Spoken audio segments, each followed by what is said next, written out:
بسم اللہ الرحمن الرحیم۔ قسط نمبر 863، بقیہ قصہ دارالعلوم۔ خوارج کا ظہور، شورائیت خوارج کی راہ پر گامزن، دعوتی کام اور اس کا اسلوب۔ الحمدللہ وحدہ والصلاة والسلام علی من لا نبی بعدہ، اما بعد۔ بقیہ قصہ دارالعلوم۔ دارالعلوم دیوبند حضرت مولانا محمد قاسم نانوتوی رحمۃ اللہ علیہ کی دینی فراست اور علمی ذکاوت کا عملی نمونہ تھا۔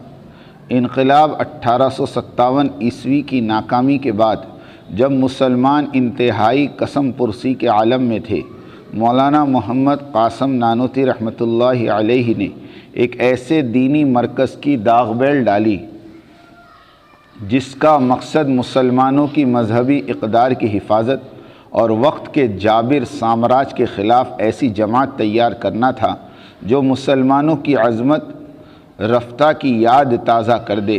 سید محبوب رضوی لکھتے ہیں کہ اس وقت ہماری نقطۂ نظریہ قرار پایا کہ مسلمانوں کے دینی شعور کو بیدار رکھنے اور ان کی ملی شیرازہ بندی کے لیے ایک دینی اور علمی درسگاہ کی قیام ناگزیر ہے۔ چنانچہ طے ہوا کہ اب دہلی کے بجائے دیوبند میں یہ دینی درسگاہ قائم ہونی چاہیے۔ حاجی امداد اللہ مہاجر مکی رحمۃ اللہ علیہ کو جب یہ بتایا گیا کہ دیوبند میں ایک مدرسہ قائم کیا گیا ہے تو اس پر آپ نے فرمایا سبحان اللہ۔ آپ فرماتے ہیں کہ ہم نے مدرسہ قائم کیا ہے، ہمیں معلوم نہیں کہ کتنی پیشانیاں اوقات سحر میں سر بسجود ہو کر گڑ گڑاتی رہی ہوں گی کہ یا اللہ ہندوستان میں بقائے اسلام اور تحفظ علم کا کوئی ذریعہ پیدا فرما۔ یہ مدرسہ انہی سحرگائی دعاؤں کا ثمرہ ہے۔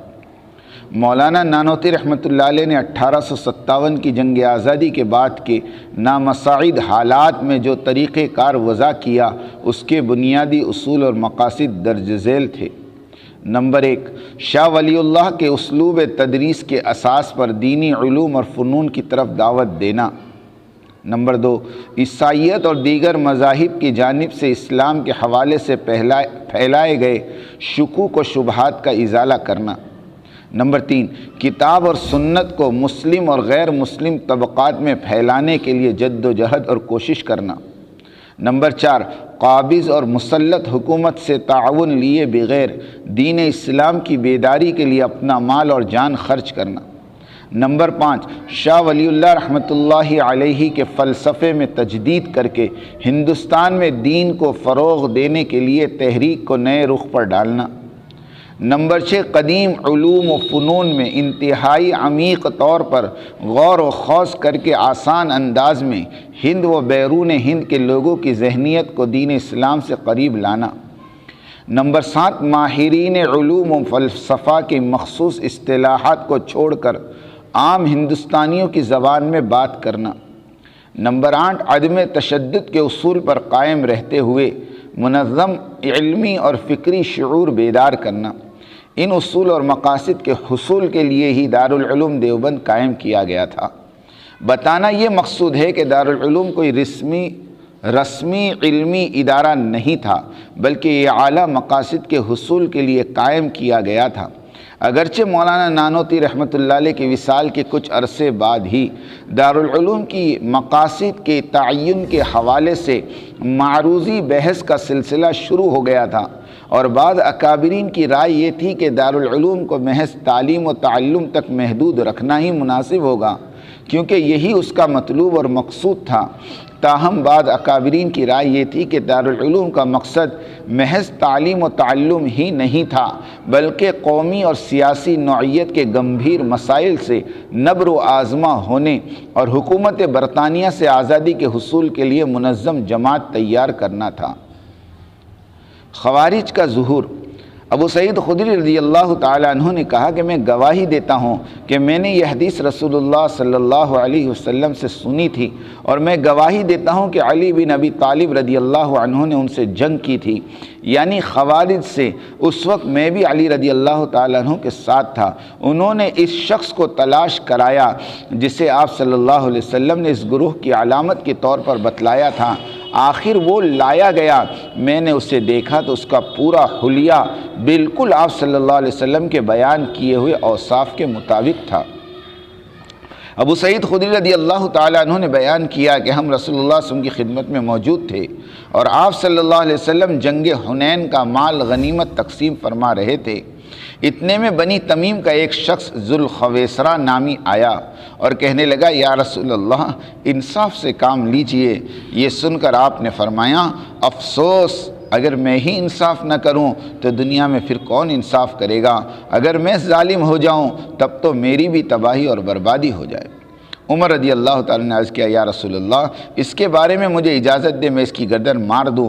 آپ صلی اللہ علیہ وسلم نے فرمایا اسے چھوڑ دو، اس کے جیسے کچھ لوگ پیدا ہوں گے، تم اپنے روزوں کو ان کے روزوں کے مقابل میں معمولی سمجھو گے۔ وہ قرآن کی تلاوت کریں گے لیکن وہ ان کے حلق کے نیچے نہیں اترے گا۔ یہ لوگ دین سے اس طرح نکل جائیں گے جیسے زوردار تیر جانور سے پار ہو جاتا ہے۔ اس تیر کے پھل کو اگر دیکھا جائے تو اس میں کوئی چیز یعنی خون وغیرہ نظر بھی نہیں آئے گا، پھر اس کے پٹھے کو دیکھا جائے تو جھڑ میں اس کے پھل کے داخل ہونے کی جگہ سے اوپر جو لگایا جاتا ہے وہاں بھی کچھ نہ ملے گا۔ اس کے نفی تیر میں لگائے جانے والی لکڑی کو کہتے ہیں، دیکھا جائے گا تو وہاں بھی کچھ نشان نہیں ملے گا۔ اس طرح اگر اس کے پر کو دیکھا جائے تو اس میں بھی کچھ نہیں ملے گا، حالانکہ گندگی اور خون سے وہ تیر گزرا ہے۔ ان کا لیڈر ایک کالا شخص ہوگا، اس کا ایک بازو عورت کے پستان کی طرح اٹھا ہوا ہوگا یا گوشت کے لوتھڑے کی طرح ہوگا اور حرکت کر رہا ہوگا۔ یہ لوگ مسلمانوں کے بہترین گروہ سے بغاوت کریں گے۔ خوارج سے عبداللہ ابن عباس رضی اللہ عنہما کا مناظرہ۔ صفین کے معرکے سے کوفہ واپسی کے دوران خوارج کی ایک بڑی جماعت کوفہ سے چند مائل کی دوری پر علی رضی اللہ عنہ کی فوج سے الگ ہو گئی، جن کی تعداد کا اندازہ بعض روایتوں کے مطابق 12,000 اور ایک اور روایت کے مطابق 6,000۔ خوارج کی اس بڑی تعداد کے نکلنے سے علی رضی اللہ تعالیٰ عنہ کی فوج میں اضطراب پیدا ہو گیا۔ علی رضی اللہ تعالیٰ عنہ بقایا فوج کے ساتھ کوفہ میں داخل ہوئے اور خوارج کے معاملات میں الجھے رہے، خاص طور سے جب آپ کو یہ پتہ چلا کہ ان لوگوں نے خود کو منظم کرنا شروع کر دیا ہے اور انہوں نے نماز اور لڑائی کے لیے امام متعین کر لیا ہے اور یہ اعلان کر دیا ہے کہ بیعت صرف اللہ کے لیے ہونی چاہیے اور امر بالمعروف اور نہی عن المنکر آزادہ نہ کیا جائے، یعنی امیر کی امارت کے بغیر، ان کے ان نظریات نے ان کو عملی طور پر مسلمانوں کی جماعت سے الگ کر دیا۔ امیر المومنین حضرت علی رضی اللہ تعالیٰ عنہ نے ان کو جماعت المسلمین میں واپس لانے کی کوشش اور چاہت میں عبداللہ ابن عباس رضی اللہ عنہما کو ان کے پاس مناظرے کے لیے بھیجا۔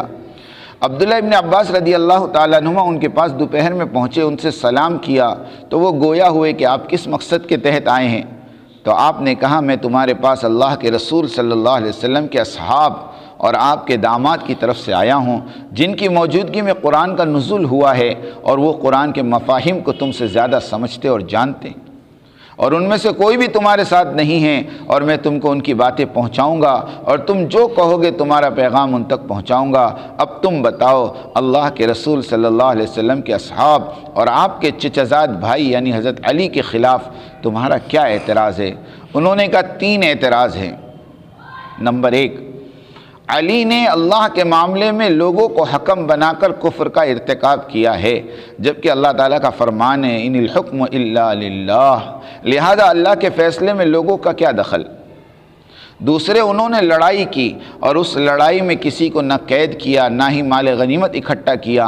اگر یہ لڑائی کافروں سے تھی تو پھر ان کو قید کرنا چاہیے تھا، اور اگر مومنوں سے لڑا گیا تھا تو ان سے لڑائی جائز نہیں تھی۔ تیسرے، انہوں نے اپنے نام کے سامنے سے امیر المومنین کا لفظ مٹا دیا، لہٰذا وہ کافروں کے امیر ہوئے۔ عبداللہ ابن عباس رضی اللہ تعالیٰ عنہ نے ان سے پوچھا کہ کچھ اور یا صرف اتنا ہی؟ انہوں نے کہا ہمارے لیے اتنا ہی کافی ہے۔ پھر آپ نے ان سے کہا کہ اگر میں تمہارے اعتراضات کا اللہ کی کتاب اور اس کے نبی کی سنت سے جواب دوں تو کیا تم اسے قبول کرو گے؟ انہوں نے کہا ہاں۔ عبداللہ ابن عباس رضی اللہ تعالیٰ عنہ نے ان کے اعتراضات کا جواب دینا شروع کیا۔ جواب نمبر 1، اللہ کے حکم میں لوگوں کو حکم بنانے کی جہاں تک بات ہے تو میں تمہیں اللہ کا فرمان پڑھ کر سناتا ہوں، جس میں اللہ تعالیٰ نے 1/4 درہم کی قیمت میں لوگوں کو حکم بنایا اور انہیں حکم دیا کہ اس میں فیصلہ کریں۔ یا ایھا الذین آمنوا لا تقتلوا الصید وانتم حرم ومن قتله منكم متعمدا فجزاء مثل ما قتل من النعم يحكم به ذوى عدل منكم۔ ترجمہ، اے ایمان والو، حالت احرام میں وحشی جانوروں کا شکار مت کرو، اور جس نے جان بوجھ کر اس کو قتل کر دیا تو اس پر فدیہ واجب ہے، جو کہ قتل کیے گئے جانور کے مساوی ہوگا، جس کا فیصلہ تم میں سے 2 معتبر شخص کریں گے۔ اب میں تم سے اللہ کی قسم دے کر پوچھتا ہوں کہ لوگوں کا خرگوش وغیرہ کے شکار میں فیصلہ کرنا افضل ہے یا لوگوں کے خون کو بچانے اور ان کی خیر و بھلائی میں فیصلہ کرنا، جبکہ تمہیں معلوم ہے کہ اگر اللہ تعالیٰ چاہتا تو خود فیصلہ کر دیتا اور لوگوں کو اس کا ذمہ دار نہیں بناتا۔ تو ان لوگوں نے کہا کہ آپ کی یہ بات زیادہ بہتر ہے۔ پھر آپ نے کہا، اسی طرح اللہ تعالیٰ عورت اور اس کے شوہر کے بارے میں ارشاد فرماتے ہیں، وَإِنْ خِفْتُمْ شِقَاقَ بَيْنِهِمَا فَابْعَثُوا حَكَمًا مِّنْ أَهْلِهِ وَحَكَمًا مِّنْ أَهْلِهَا إِنْ يُرِيدَا إِصْلَاحًا يُوَفِّقِ اللَّهُ بَيْنَهُمَا۔ اگر تمہیں میاں بیوی کی آپسی رنجش کا ڈر ہے تو ایک منصف مرد کے گھر والوں میں سے اور ایک منصف عورت کے گھر والوں میں سے مقرر کر دو۔ اگر یہ دونوں صلح کرانا چاہیں تو اللہ دونوں میں ملاپ کرا دے گا۔ تمہیں اللہ کی قسم دے کر پوچھتا ہوں، لوگوں میں بھلائی کے لیے اور ان کی حفاظت کے خاطر لوگوں کے درمیان فیصلہ کرنا افضل ہے یا ایک عورت کی ازدواجی زندگی کے بارے میں؟ پھر آپ نے ان کے دوسرے اعتراض کا جواب دیتے ہوئے فرمایا، تم لوگ کہتے ہو کہ علی رضی اللہ تعالیٰ عنہ نے لڑائی تو کی لیکن نہ تو لوگوں کو قید کیا اور نہ ہی ان کے مال پر قبضہ کیا، تو میں پوچھتا ہوں کیا تم اپنی ماں عائشہ رضی اللہ تعالیٰ عنہ کو گرفتار کر کے ان کے ساتھ وہی سلوک کر سکتے ہو جو دوسری عورتوں کے ساتھ کیا جاتا ہے، جبکہ وہ تمہاری ماں ہیں؟ اگر تم انہیں قید کر کے دوسری عورتوں جیسا سلوک کرنے کو جائز سمجھتے ہو تو تم کافر ہوئے، اور اگر تم کہتے ہو کہ وہ تمہاری ماں نہیں ہیں تو بھی تم کافر ہوئے، کیونکہ اللہ کا ارشاد ہے، النبی اولیٰ بالمؤمنین من انفسہم وازواجہ امہاتہم۔ نبی کو تم سب ایمان والوں پر رتبہ اور فوقیت حاصل ہے، اور ان کی بیویاں ان کی یعنی ایمان والوں کی مائیں ہیں۔ اور فرمایا اسی طرح تم دوہری گمراہی کے پیچ و خم میں پھنسے ہوئے ہو، اگر اس سے نکلنے کا کوئی راستہ ہے تو بتاؤ۔ تیسرا، ان کے تیسرے اعتراض کا جواب دیتے ہوئے آپ نے فرمایا کہ تم کہتے ہو کہ علی رضی اللہ تعالیٰ عنہ نے اپنے نام کے سامنے سے امیر المومنین کا لفظ کیوں مٹا دیا؟ تو تمہیں بتاؤں، اور تم نے سنا ہوگا کہ حدیبیہ کے دن اللہ کے رسول صلی اللہ علیہ وسلم نے مشرکین سے صلح کی اور علی رضی اللہ تعالیٰ سے کہا کہ یہ وہ عہد نامہ ہے جس پر محمد الرسول اللہ صلی اللہ علیہ وسلم نے اتفاق کیا ہے۔ تو مشرکین نے کہا، اللہ کی قسم ہرگز نہیں، اگر ہم جانتے کہ تم اللہ کے رسول ہو تو تمہاری اطاعت کرتے، اس کی جگہ محمد ابن عبداللہ لکھو۔ اس کے بعد آپ نے علی سے فرمایا، اسے مٹا کر محمد ابن عبداللہ لکھو۔ اللہ کی قسم اللہ کے رسول صلی اللہ علیہ وسلم علی سے بہتر ہیں، اور آپ نے خود اپنے دست مبارک سے لفظ رسول اللہ مٹا دیا، اور آپ کے اس مٹانے سے آپ کی نبوت نہیں مٹ گئی۔ عبداللہ ابن عباس رضی اللہ عنہ کے اس جواب سے 2000 خارجی لوگوں نے توبہ کی اور باقی اپنے گمراہی پر قائم رہ کر کوفہ سے نکل گئے اور اسی نظریے پر ہلاک ہوئے جن کو انصار اور مہاجرین نے قتل کیا۔ شورائیت خوارج کے نقش قدم پر باطل نظریات والے باطل فرقے ہمیشہ سے ہی اجتماعیت کو چھوڑ کر بھاگ نکلتے آئے ہیں تاکہ امت مسلمہ میں پھوٹ ڈالے اور امت مسلمہ کے شیرازے کو تتر بتر کر کے چھوڑ دے۔ جب انہیں حق کی طرف اور جماعت مسلمین سے جڑنے کی طرف بلایا جاتا ہے تو یہ ہمیشہ سے شرطیں رکھتے آئے ہیں، جس طرح اوپر پڑھتے آئے ہیں کہ اس کو خوارج نے 3 شرطیں رکھی، اسی طرح فرقے شورائیت والے بھی 3 شرطوں والے خوارج کے نظریات اور فارمولے پر ڈٹے ہوئے ہیں، جیسا کہ یہ شرط منزل من اللہ ہے۔ شرائط نمبر 1 مولانا سعد صاحب امیر نہ ہو۔ شرائط نمبر 2 مرکز نظام الدین میں 5 فیصل ہوں جو بدل بدل کر فیصلے دیں۔ اور نمبر 3 شرائط والے یعنی کمیونسٹ نظام کو قبول کریں۔ العیاذ باللہ۔ شرائط والوں کے اعتراضات کے جوابات۔ ہماری قسط 693 پر کافی دھمال مچایا شرائط والوں نے اور ہماری قسط پر اعتراضات کی بوچھار کر دی۔ شرائط کے حامیوں کے اعتراضات اور ان کے جوابات۔ اعتراض نمبر 108 حضرت عمر رضی اللہ تعالیٰ نے شورا بنائی امیر متعین کرنے کے لیے، لیکن اس شورا میں امیر نہیں بنایا۔ اسی طرح شرائط بھی اگر بغیر امیر کے ہے تو اس میں کیا حرج ہے؟ جواب نمبر 108 حضرت عمر رضی اللہ تعالیٰ کی بنائی گئی شورا میں اگر امیر متعین کر دیا جاتا تو پھر دوسرے امیر کی تعین کی ضرورت ہی باقی نہیں رہتی، اس لیے کہ امیر تو متعین ہو چکا تھا۔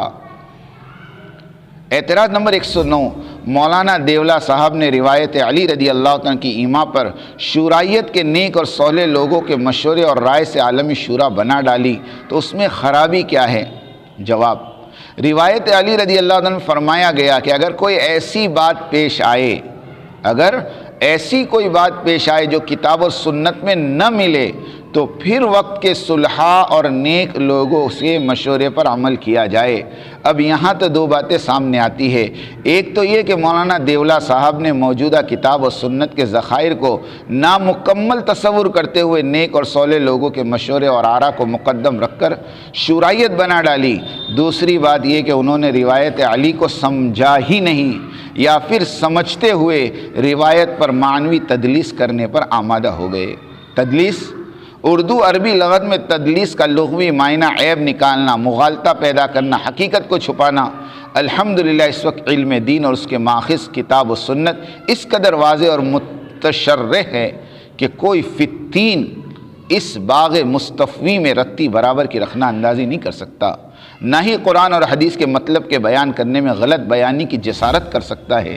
اس لیے کہ موجودہ وقت میں عمارت اور امیر اور مرکزیت سے متعلق احکام اور مسائل سے کتاب اور سنت بھرے پڑے ہیں، ہر زبان میں موجود ہیں، تو پھر نیک اور صالح لوگوں کی آراء اور ان کے مشوروں کی کوئی حاجت باقی ہی کہاں رہ جاتی ہے؟ کدھر قرآن اور حدیث کی مستند باتیں اور احکام اور کدھر صلحاء اور نیک لوگوں کے نظریات اور مشورے؟ یہ تو آب آمد تیمم برخاست والا مسئلہ ہے، یعنی جس طرح پانی کی موجودگی پر تیمم کا کوئی جواز ہی باقی نہیں رہتا، اسی طرح کتاب سنت اور سیرت کے ہوتے ہوئے کسی بھی بزرگ صالح شیخ طریقت کی بات کی کوئی وقت اور اہمیت باقی نہیں رہ جاتی۔ مسئلہ عمارت امیر کتاب سنت اور سیرت سے ثابت ہے، اس لیے عمارت کو اپنانا فرض ہے، اور شورائیت اسلام کے برعکس صہیونی کمیونسٹ نظام ہونے کی وجہ سے اس کو ترک کرنا، اس کا رد کرنا فرض ہے۔ شورائیت کو اپنانا، اس کی دعوت دینا، اس کی حمایت کرنا، اس کی ایجاد کرنے والوں کی عزت اور تکریم کرنا سراسر حرام ہے، بے دینی ہے، زندیقیت ہے۔ بدعتی کی تعظیم کرنا ایسا ہے جیسے اسلام کو ڈھانے اور اسے ختم کرنے میں مدد کرنا۔ 6 سال گزر گئے، آج کی تاریخ تک شورائیت کے نظام کے مشروع اور حق اور دین ہونے کو نہ تو مولوی ابراہیم دیولہ ثابت کر سکے، نہ تو دارالعلوم دیوبند کے مفتیان کرام ثابت کر سکے۔ البتہ حضرت مولانا سلیم اللہ خان صاحب نور اللہ مرقدہ، محمد احمد صاحب بھاولپوری، درجنوں علماء کرام اور مفتیان عظام نے فتوے بھی دیے، کتابیں بھی لکھی کہ شورائیت سراسر باطل اور گمراہ تنظیم ہے، اسے شریعت مطہرہ سے دور دور کا بھی کوئی تعلق نہیں۔